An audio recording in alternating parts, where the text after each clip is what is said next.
Hey everyone, this is Kieran. Today's exercise is called, at least what I'm calling it, is the Quadruped clam. It's a nice exercise to progress from some of your regular clam exercises, but also get some of the abdominals and the shoulders involved. So what does all that mean? It's going to be a nice thing to wake up your abdominals and your hip muscles. So if that sounds useful to you, then give this video a watch, and please, if you like this content, subscribe below.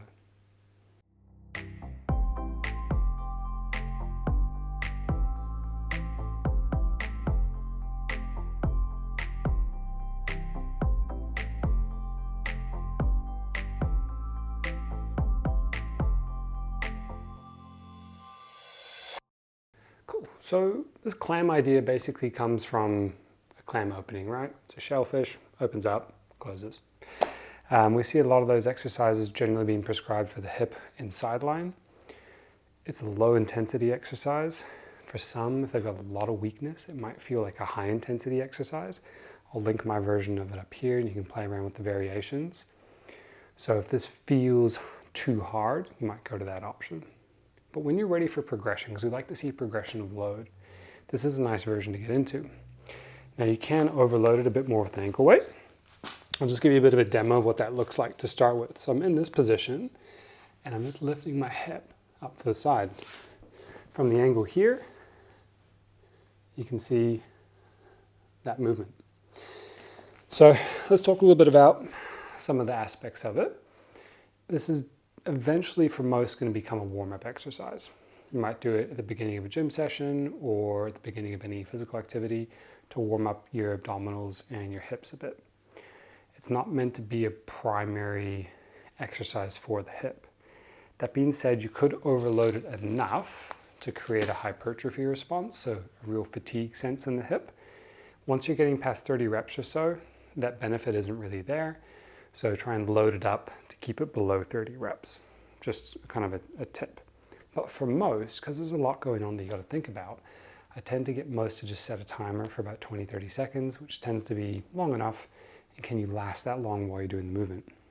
So some of the things to think about. I'm not too worried for setup to start with for a lot of people, except that I want to see that they're at least comfortable taking weight through their hands. If they're not, then we might think about other variations, maybe like a seated clam. And I'll bring that up here so you guys can go to that if you want. So I'm in this position. Most of my weight, though, is going to be in this arm and this leg. So the left arm is not actually taking a whole bunch of weight.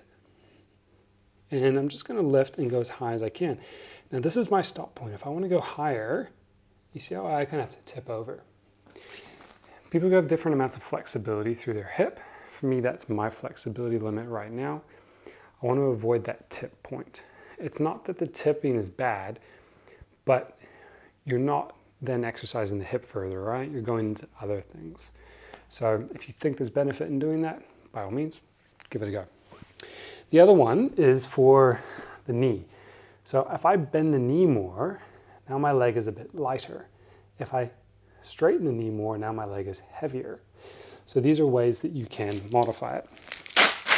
If I throw this on, now this is about 1 kilo in weight, which can be quite a lot.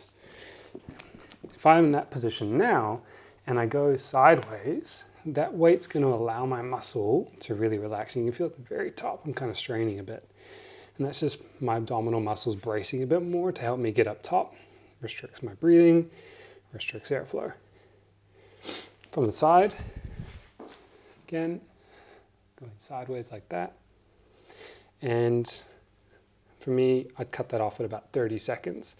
And I'm starting to feel a bit of a warm up here, but you'll also find that the muscle with the leg that's on the ground will also be getting an exercise to try and get you that extra little bit of up part, all right? So, really nice exercise that I like to use to get people coordinating, warming up their hips with their abdominals. It can also be a tricky shoulder thing if you like, but ultimately you want to progress past this into heavier, more challenging exercises like single leg squats from a chair or pistol squat, regular squats, lunges, eventually if you need to, something like jumping, if that's something that you need to do for your activity. But don't stop here and expect this to solve everything. So if you've got any questions, please ask below. Yeah, I think that summarizes it all. Hope this is useful for you guys. If you like this video, then please hit like below.